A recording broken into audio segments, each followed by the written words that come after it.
on Thursday, the 14th of August, 2025. It's Coffee Time with Peter Gomez live on West Coast Radio, on FM 92.1, online www.wcr.gm. Later, sections of this broadcast will be on YouTube. Our guest is Abdoulaye Sanyang, a former member of the Armed and Security Forces of the Gambia. Okay. Yes, sir. When did you leave the Gambia? I left the Gambia in the year 2000. Okay. And you went to?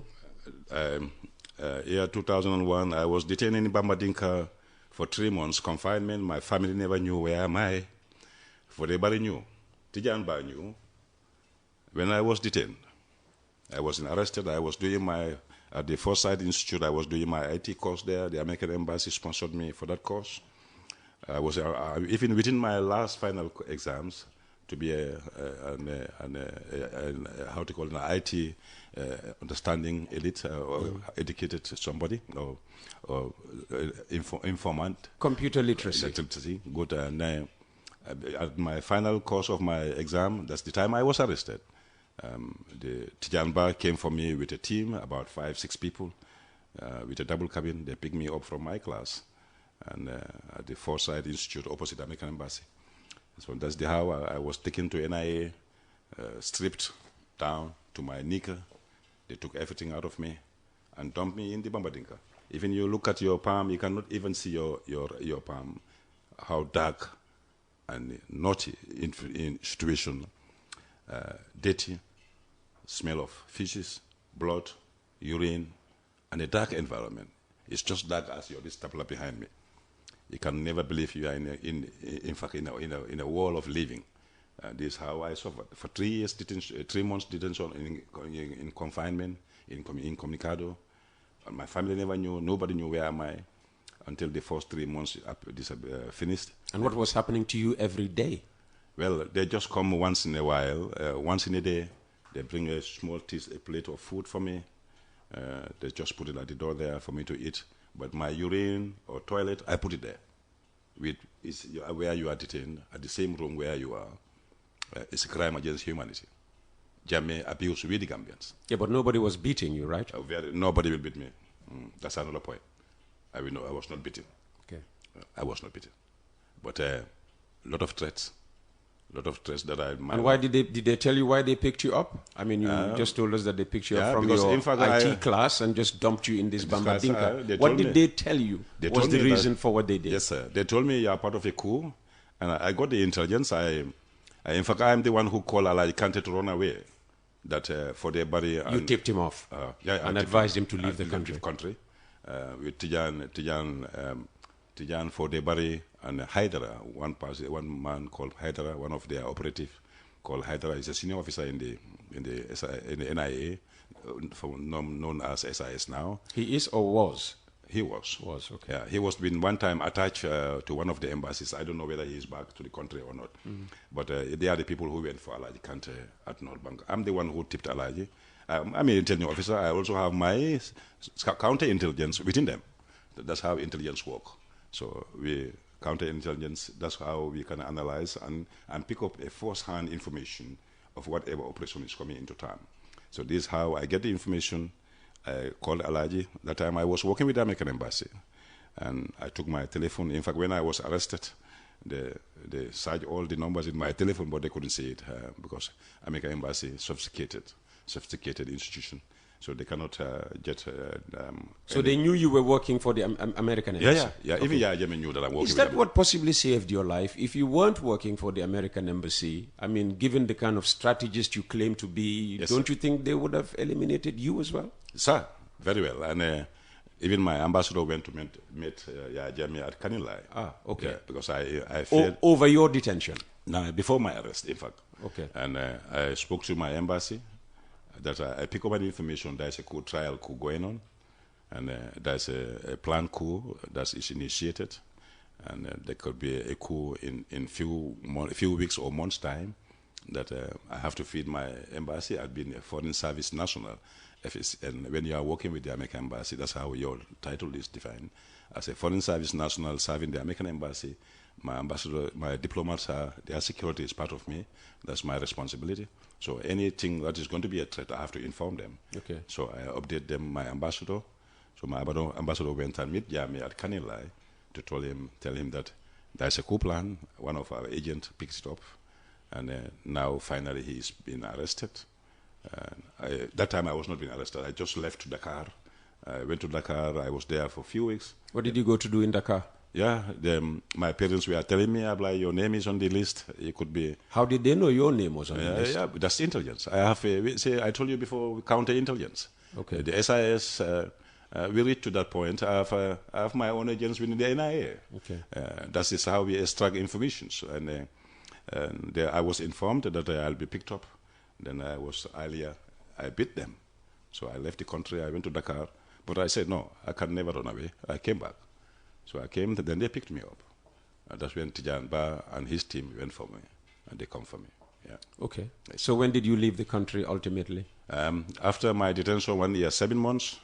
Then I left the country the year 2000, end of 2000 to 2002. And then I left to Dakar.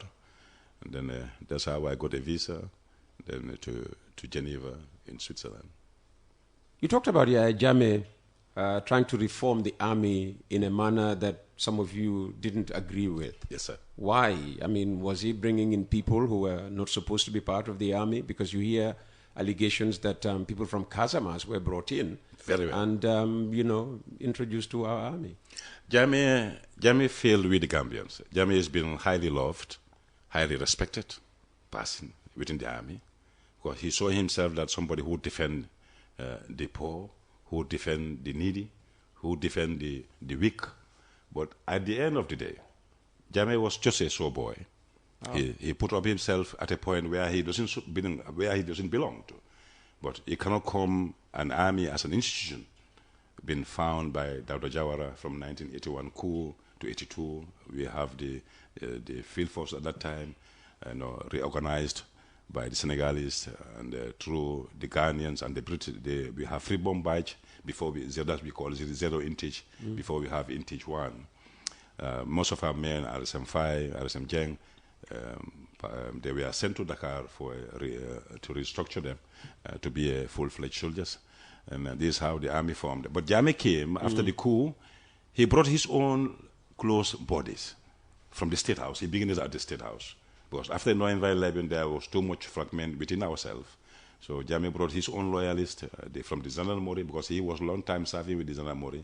Jawara came to reorganize the army, to amalgamate the army and the Zandarmori to be one body, because if Zandarmori is a French term, it's a French institution.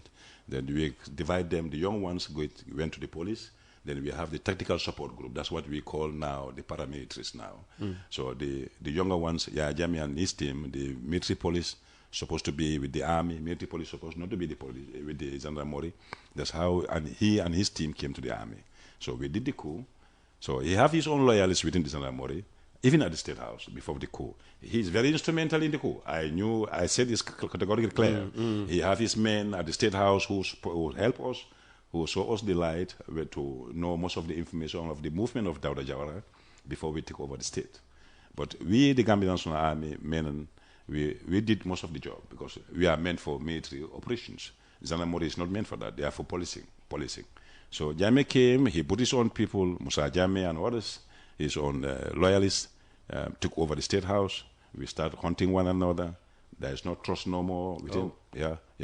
And Jame tried to embolden himself. So he started firing. Most of our senior officers were being fired. And the most structured officers who made up some of we the young soldiers to be a full-fledged soldiers in the army, we have been denied. They were been dismissed from the army. Jame started to restructure himself to build up. Because we thought that the 2 years transition Jame will hand over at all. Jame was looking into more and more. This is how he entrenched himself. So he selected his own team within our VDA soldiers that will be threatening and arresting and detaining Our own people, our own soldiers in uniform. When did you start to notice, and when I say you, not just you, those who wanted the army to hand over after 2 years, when did you start to notice that Jammeh had no plans to give up power after 2 years? He started because the soldiers were, after November 11, there were other internal planning to counter Jammeh. Many Gambians, we don't notice. We, the soldiers in color, we knew this. Jammeh started to prepare himself. He fell out with most of our soldiers. Sana Sabali was being arrested. We grabbed Sana Sabali at the State House. I was there. I was on the ground. Aluba is also another guy, very instrumental. Sadibu Haidara was very close to Sana Sabali. Sadibu was linked with Sana. Because Yaya, we noticed that with his arrangements and his dealing, he have left the army behind. And even much of the council members were being divided into group. Sana Sabali is left out, Sadibu Haidara. So Edward and Peter were much attached to Jammeh, to Jammeh and Yankuba Toure. So these are the people, that's the time we realized that when Sana was arrested, we knew the 2 years transition will be failed. Because Sana always insisted that after 2 years, the army was going to quit power. Quit power. Organize elections in which none of them would participate and return the country to civil democracy. Yeah, and the Sana was grabbed. I was on the ground at the State House that early morning. Sana was, Hydra was at the interior. He was called to come in to State House. We are just standing. So even the boy who grabbed Sana Sabali, he's no more alive. Malafikor. What happened to him? Yeah, he's been killed. Yeah, Jammeh killed him. He was involved with Almamo Mane. Those are the people who arranged a palace coup. Was been brutally killed. He's the guy who grabbed Sana Sabali, and most of the soldiers came in. We arrested Sana Sabali and Sadibu Hadra and dumped them in Mile 2. This is how things begin. Then Did you participate in any arrest? No, not in particular, but I did with the administration. And after the coup, so what would you do? How to call it, guard duties, planning, and so forth. I was in general duties at the early first 2 weeks of the coup, stationed at the State House because I was based in Banjul. So, and what kind of communication, passed through you? Would you see, for instance, something that says, yes, Sana Sabali, planning a coup and action needs to be taken? What kind of that communications will not come through. It will not come through you. That will not come through radio signals or correspondence. We don't. Those things. These are military. What channels would be used for that kind of communication? We speak to one another in codes, and in the military we have codes of every operations or every matter of communication. But within ourselves, we know that as we share information within ourselves, we know that things are not in order. Sana Sabali is left behind. In fact, I myself, I spoke to Sana one time because I always gave him a haircut. Oh. Yeah, I always gave him a haircut, and I love him, brother. But things went at a shower, things went bath within ourselves. Sana is very brutal. Yeah, very brutal. He's my brother. I have great honor for him. He's been my superior. He was my platoon commander. Why do you say that? I mean, what instances of brutality did you see him exact on people? Thank you. November 11 was one of the examples. Sana was very instrumental, Edward and Peter, in gunning down our soldiers. They carried guns themselves? Yeah, they carried guns themselves. Peter was having 2 pistols here, like Edward, and everybody have 2 pistols here. That's different from your rifle. I myself, I have two of my pistols and my rifle together, and it was very sad. So you were part of those who opened fire on these people? No, I don't give for any arresting. November 11, I was stationed at that time. I was back to my office. You were fully armed, but you were not part of the people. I was after all the restructuring of the coup. We finally took over the country. We send our soldiers to guard posts, checkpoints, and others. Then with the essential duties, we went back to our offices. Okay. Yes. So after Sana was arrested, taken out of the picture, if you like, how did Jammeh now fortify himself. Himself and, entrench himself into power. Yes. Yes, sir. What did they have to do? Jammeh started arresting, detaining, and dismissing most of our instrumental PVP. Yeah, but who was he bringing into State House? He started bringing to fortify State House, himself. if you like. Himself, my family members, this Jola family. He trusts his Jola family members. Then we, the other tribes that who did the coup, in fact, in particular. So he used tribalism to divide the army. And that's how we brought the Casamas to our army. The Casamas working for him in his garden. So non-Gambians are in our army. We're not sure but were. I knew. I'm telling you categorically, Claire. I work with the administration. I know the internal administration of the army. Then even most of my senior officers, they all passed through my decks because I did staff duties. We are the first trained administrative clerk on staff duties. From Babkar Jata passed through my hand. I'm not degrading anybody, but military operation and military administration is different from civil administration. We have our own standard of administration. So we are the first trained by the Nigerians as for staff duties. From Babkar Jata being the first army commander, then you come to Lai Conte, Omar Faye, you come to Captain Sise, Babakar Sise, you name them. So they all pass through with the trained administrative clerks for staff duties. At the beginning, we knew all of them, and we knew how the potentials, most of them, who are there. So we documented. Jammeh doesn't even pass through the army, the chain of selection of board. So Jammeh selects his own people. He have militias within ourselves. Militias. Within ourselves, we have even the paramilitary now. Those working for him at this garden at that time, based in Kanilai. Those are now working with our paramilitary at this moment. Even most of our immigrations and the army, they're from the Casamas. They work in the Gambia here. In the evening, they go back to Casamas. And this is why Adama Barrow doesn't trust our army.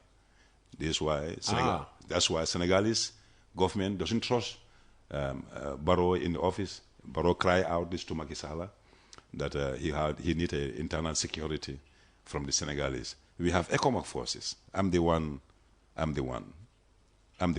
You're the one? I'm the one. Who is responsible for ECOMIC coming to the Gambia? To the Gambia. Oh. Yeah. Tell us more about that. I will tell you this, sir. That's why I'm in the Gambia. Most of the Gambians never knew what took place before Adama Barrow came to office. Tell us. Solo Sandeng, we organized Solo Sandeng coming out for demonstration for electoral reforms. When you say we, who? We. Among it, the director of Gamtel, Lamin Tunkara, is part of it. Nyancho Sane is part of it, and many more. We are the people who sponsor it. We are the from outside the Gambia or from within? Within, we have because we have to work as teams, from within and outside. That Solo Sandeng and Lamin Silla, one of it is in the U.S. now. He's also in the U.S. He's part of the political activists. We organized the demonstration that our people have to come outside. That's why I'm here for the gala demonstration. I paid my ticket to come to Gambia to join gala to demonstrate our fundamental rights. And this is how we organize Solo Sandeng and others to come out and demonstrate for political reform. Then eventually Solo lost. Many of them have been arrested and detained at the NIA, beaten to death. I'm the one who paid the $30,000 to collect that, to extract that information from the SIS. I have people in the SIS under my payroll. What information? That Solo Sandeng, after beating him, tortured, he is dead. Okay. So I got they sent me the picture. They sent me the picture of Solo lying on the mattress. All his body is covered with blood. So we relayed that message. He was a person I knew very well. We played Scrabble together at Thank the you. For I paid the NIA under my payroll. There were two number who went and picked Lamin Sanya and the doctor to come and sound Solo Sandeng. Let's just go back, or rather move forward to ECOMIC coming here. Yeah. So after, you ask the media how powerful you people are. I and Panderim, by that early morning, it was 2 o'clock in Switzerland at the time. It was evening time in US because 6 hours different. So I came a message that Abla, do you know that Solo Sandeng is dead? Now we are going to pick the doctor Lamin Sanyang to come and sound to confirm that whether he's dead or not. I called Pandere. I said, Pandere, come. There's a very sharp and a hot message now to relate to our people. We discussed. He said, yeah, apply, I'm coming. So he opened the radio. So we disseminated the information that Solo Sandeng is dead. He's beaten to death, fighting a political reform in the Gambia. He and his team, Nokonjai and others, they were Fatima Jawara, who is now working with Barrow. These were all, most of our ladies. We have been arrested, Lamin Diba and others. You name them. So these are the people being arrested. But Solo was confirmed dead by Lamin Sanyang, the double cabin who went and picked Lamin Sanyang from Prikama, the SIS who went and picked Lamin Sanyang, but Lamin Sanyang is having a motorbike. So because of how urgency it is, they went and picked him with the double cabin. So I got the information. I related to the air. International community picked it up. There's a political tension in the Gambia, and we are heading to the election. So Gambia need a protection. Through our step going to Human Rights Council in Geneva, to the EU Parliament in Brussels, to the Strasbourg French Parliament in France, in Holland, to the Hague, we saw Yaya Jammeh there, part of it. Dr. Sidat Diop, may he so rest in peace. He was part of us at that time. So we fought this, and at the time we put to the international community that Gambia is at the crossroad now. We need a protection for our people. That's how the ECOMOG came to come and after the election. But they promised us, tell your people to vote. When they vote, when Jammeh refused to step down, there'll be a standby force to support your people. They told you this? Yeah.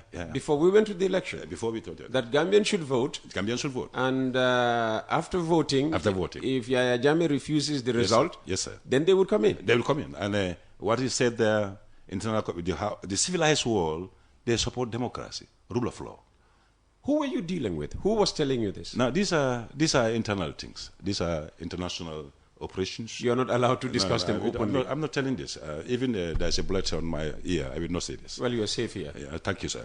But I can never say this. These are intelligence. Intelligence, you can never break your sources. We got our information, and we put it to our people. And we said, go and vote. Jammeh Solo Sandeng is dead. Now the international committee is informed, the tension in the Gambia, and the brutality of Jammeh, the national committee has been informed. Because we went demonstration all over these international bodies, we informed them, the Human Rights Council in Geneva, we present our own thing. I was there. The Suntu Ture, the so-called deputy ambassador in UK, was there. How do you mean so-called? So-called. He's deputy what they said about Jammeh, the quality of Jammeh, those are the people supporting Adama Barrow today. And Adama Barrow is not better than Yaya Jammeh. Well, let's just finish the phase about ECOMIG. Thank you, sir. So that's the ECOMIG. We have been promised that we have Gambia is part of ECOWAS, and we have been going out for peacekeeping in other countries like Liberia, Sierra Leone, and the other countries beyond. If at all, Gambia is also at a political situation now, at a tension. So we also have a fundamental right to be protected. So we put it to ECOWAS. We wrote a letter to ECOWAS and all institutions, AU, so we informed them. So at that time, the International Committee is fed up with Yaya Jammeh, of his brutality, the disappearance of Gambians. So this is how we have been promised. Ask your people to go and vote democratically.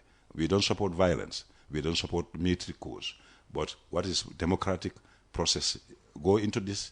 Then when Jammeh refused, then we know what to do. And this is how the election took place. And Jammeh said, thank you, I agreed to the election. I'm handing over in peace. Gambians have decided. But 2-3 days later... What happened, when you heard him live on television, yes, sir, conceding defeat and offering to step down at the end of his term? Yes, sir. How did that make you feel in Switzerland where you were, at the time? No, I was not moved. You were not? No. Seriously? Yes, sir. Because I knew what we have done. Jammeh always beat the Gambians through the clandestine ID cards he have. What Adama Barrow is doing today. It's the same claim. We're not sure about that. And we haven't come to Adama Barrow. No, we'll come to him. But it's the same trench. The people who did that for Yaya Jammeh is the same people working with Adama Barrow now. And Jammeh have 300. He always cry out, where's my 300,000 votes? Everybody heard of this. Where's the 300,000 votes? It's bond at the APRC bureau in Canivik. That compound belongs to Abu Dentin. May he so rest in peace. It belongs to Jammeh. Jammeh, those are the compound Jammeh seized from our APRC PPP officials when we took over. So the APRC, the clandestine votes, the voters' card, they always gathered and prepared for the election. So you're saying that there was, up to a collection of about, what, 300,000 cards that were to be used to stuff ballots? Ballots, yes, sir. Yes, sir. That's how Jammeh maintained. That's why he said sport counting. Because people came, he prepared these ID cards, kept in the bureau. The late Mayor Koli, Yankuba Koli, these are the people who are doing all this dirty job for Jammeh. So they would stuff the ballot box. Stuff the ballot box. So when people say our election is rig-proof, the voting system, there's no way you can cheat, you're saying already there would have been marbles in the boxes before. They are there. In fact, Jammeh, they have bosses who gone from Mauritania to Casamas to Guinea-Bissau. They will locate them in Gambia College. Even the vice president quarters here, some of them they would house them there. They house them there. That's why let me not go to Adangabaro, yes. And Jammeh will locate them. Some will go and stay in Kanilai. Some will live with the Casamas people. Will live with our fellow Jola family members in Talinding, in Bundung. So we knew all their locations. These are how the 300,000 vote Jammeh was crying out. That's how he manipulated our election. Well, of course, the APRC has denied all these allegations. Oh, we are facts. When we burn down the APRC bureau, we facilitate this. We paid for this, and we paid to rescue our people in any other form that we can see that free and fair play to our democratic system. So we designate our soldiers and our loyal citizens to burn down that APRC bureau. I'm part of it. I can never deny it. So serving soldiers took part in burning down the APRC bureau. Yeah. And one of my brother, Ablai, from Bakau, he's been killed. One soldier also from Brikama also been killed. And you're saying that's how we prevented up to 300,000 votes. That's why the coalition won in 2016. All right. Most of them flee to Dakar. And even the swearing of Adangabaro, most of them were there.